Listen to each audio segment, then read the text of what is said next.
the great American circus. Ever wonder how it stays upright? America, land of the free, home of the brave, and birthplace of a political system that sometimes looks like a circus act gone wrong. But hey, even the craziest circus has some method to its madness, right? Let's pull back the curtain and see how this whole shebang actually works. Don't worry, no prior knowledge of smoke machines or tiny cars required. Welcome at Calisdailyshow, and today we are talking about how politics works in the USA. At least in theory, we're talking about democracy, folks, that wild ride, where we, the people, get a say in how things are run. Now, I know what you're thinking. This sounds about as exciting as watching paint dry. But trust me, it is way more interesting and potentially messy than that. Think of it like this. You've got a voice, and in America, you get to use it to help shape the country. Pretty neat, huh? So buckle up, grab some popcorn, extra butter of course, and get ready for a crash course in American politics. It's going to be a wild ride. You see, democracy isn't just a word we throw around. It's a living, breathing system that relies on participation. Every vote cast, every debate held, every law passed, it's all part of this grand performance. And like any good show, it has its stars and its supporting cast. From the president to the local council members, everyone plays a role. Over the years, we've seen some incredible acts and some not so great ones. But that's the beauty of it. It's always evolving. And guess what? You can be part of that change. Whether it's through voting, volunteering, or simply staying informed, your actions matter. So next time you see a political debate or read about a new law, remember, it's all part of the show, and you have a front row seat. So let's dive in, explore the ins and outs, and maybe even have a little fun along the way. After all, it's our circus, and we're all in this together. Ready? Let's get started. Elephants, donkeys, and the three big tops, the branches of government. The United States government is a complex and fascinating entity, often symbolized by the elephant and the donkey, representing the Republican and Democratic parties respectively. But beyond these symbols lies a structured system designed to maintain balance and order. First things first, let's meet the ringmasters, our government. The heart of this system is located in Washington, D.C., where the iconic Capitol building stands as a testament to the nation's democratic principles. Now, before you picture a bunch of guys in top hats cracking whips though, wouldn't that be something? Let's dive into the real structure. The imagery of politicians in old-fashioned attire might be amusing, but the reality is far more intricate and significant. The first thing to know is that the USA has a rule book called the Constitution. It's like the country's playbook that says how things should work. It was written way back in 1787 and has been running the show ever since. Think of it as the ultimate instruction manual for the country.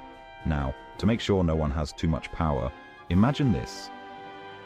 The US government is split into three parts, like a three-ring circus. Each part or branch has its own unique role and responsibilities, ensuring that no single entity holds too much power. Each ring has its own job, and they all work in tandem to keep the nation functioning smoothly. The executive branch. This is where the president hangs out. The White House is not just a residence, it's the command center for the executive branch. Think of them as the ringmaster who keeps the whole show running smoothly, or at least tries to. The president, along with their advisors, makes crucial decisions that impact the entire country. This is the person who's in charge of the executive branch. The president signs bills into law, talks to other countries, and is commander-in-chief of the military. But don't worry, the president doesn't have all the power. Congress and the courts make sure no one can become too bossy.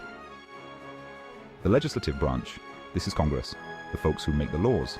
Congress is divided into two houses, the Senate and the House of Representatives, each playing a vital role in the legislative process. They're like the talented acrobats, juggling bills, and trying not to drop anything, though sometimes they do, and it's a mess. The process of drafting, debating, and passing laws is a delicate balancing act that requires skill and cooperation. The Congress has 435 members, while the Senate has 100. Together, they debate and vote on laws. The Judicial Branch. Last but not least, we have the courts, led by the Supreme Court. This branch interprets the laws and ensures they are applied fairly across the nation. They're like the judges, making sure everyone follows the rules and interpreting the laws of the land. The Supreme Court justices deliberate on cases that can have profound implications for society. These 9 judges, called justices, check if laws follow the Constitution. If a law doesn't match the rulebook, they can say, "Nope, that's not allowed." It's like having referees in a big game, making sure everyone plays by the rules. Imagine if there were no referees in sports. You'd have players doing backflips to score goals in soccer, or dunking in basketball while riding a bicycle. See? Not so scary, right? When you break it down, the structure of the government is designed to be logical and balanced.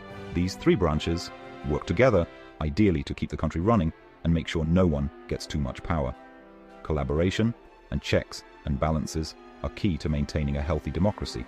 Think of it as a constant game of tug-of-war, but instead of a rope, they're pulling on the strings of power.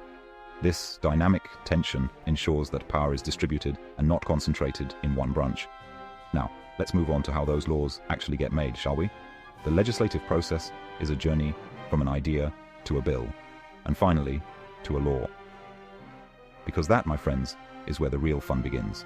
The debates, the negotiations, and the eventual passing of a bill into law are the heart of the democratic process, showcasing the vibrant and sometimes contentious nature of governance.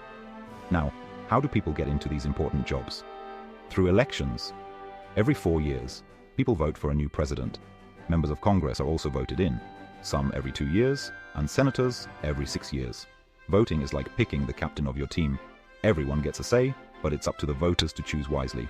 So how does politics work in the USA? It's all about balancing power, making laws, and keeping everything running smoothly.